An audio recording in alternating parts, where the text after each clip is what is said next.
हजरत शेख सादी रहमतुल्लाह अलैह गुलिस्तान के अंदर हिकिड़ो वाक़ियो बयान फरमाइनि था। हिकिड़ो बादशाह वियो जंग जे लाइ, 2-4 ॾींहं 5 ॾींहं 15 ॾींहं हुनखे गुज़री विया। बादशाह जी वापसी थियण वारी हुई। बादशाह जे उन कमरे जो खिदमतगार सफ़ाई कंदे कंदे बादशाह जे बिस्तरे जे मथां हथ जो लॻुसि त तमामु नरम जे भला थोड़ो आहली त ॾिसां बादशाह जो हेॾो नरम भलो बिस्तरो आहे। बादशाह आहे बि कोन। थोड़ी देर जे लाइ आहलियो मस देरी न थी, उन नौकर खे निंड खणी वई, वठिजी वियो निंड में। अचानक बादशाह बि अची कमरे में पहुतो, ॾिठे त नौकर मुंहिंजे बिस्तरे ते। देरी न कई, चाबुक खणी करे नौकर खे जो वरतई, 15-20 चाबुक हुनखे बहाए कढियईं। नौकर उन महिल भरियल निंड मां तकिड़ो तकिड़ो थियो। मार जी सख़्तीअ जे करे उन खां ॻोड़ा पवण शुरू थी विया। रोअण लॻो, रोईंदो रोईंदो। थोड़ी देर खां बाद में नौकर वरी चहक ॾियण लॻो, वॾे ज़ोरदार अंदाज़ में खिलियो। बादशाह सवाल कयुसि त चकर छा आहे? हाणे त रोए पियो। चाबुकनि जी तकलीफ़ जे करे तुंहिंजो जिस्म ॾुखाइजे पियो, उन ॾुखनि जे करे तुंहिंजा लुड़क लुड़ी आया, वरी खिले छो?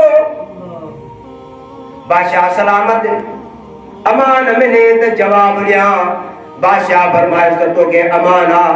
ऐं मुंहिंजा दोस्तो, दिल ऐं जिगर रखण वारो भाइरो, अवां असां में वीचार कयूं। कालू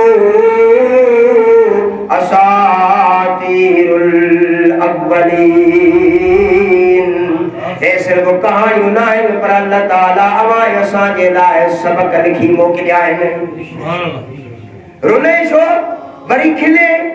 बादशाह के चई, बादशाह सलामत अमान मिले, जान जी दरद कया। बादशाह फरमायुसि त अमान थी। साईं रुन में जे करे जो चाबुकनि जी तकलीफ़ आई, ऐं खिलियमि हाणे इन जे करे जो मां थोड़ी देर जे लाइ तुंहिंजे बिस्तरे ते आरामी थियो आहे, त मूंखे हेॾी सज़ा मिली आहे। बादशाह तूं त सारी ज़िंदगी हिन बिस्तरे ते आरामी थियो आहे, क़यामत में तुंहिंजो हाल छा थींदो? तुंहिंजो हाल छा थींदो क़यामत में? उन जे लाइ का ज़रे बराबर बि सोचो अथी कि न? बादशाह उन महिल हुन जा लफ़्ज़ ॿुधण जी तेरी बिस्तरे ते किरी पियो, बेहोश थी वियो, मरी वियो। ऐं मुंहिंजा दोस्तो, तो असांखे लोॾे करे खड़काए करे अल्लाह जे बाननि सुजाग करण जे लाइ इहे ॻाल्हियूं पहुचायूं आहिनि त सोणा सोच त सही, वीचार कर त सही। और उन सांगीअ वारे हादसे खे त यादि कर, घोटकीअ वारे हादसे खे त यादि कर, जो भरियलु कुआरियूं घोट सिंगार जे गाॾियुनि में चढ़नि था त घर वञी करे माण्हुनि खे ॾेखारींदासीं त पणिजी आया। ख़बर ई न पई जेके दुनिया में पाणियल माण्हू क़ब्र जे हवाले थी विया, मौत जे हिकिड़े झटके उन्हनि खे नेस्त ऐं नाबूद करे छॾियो।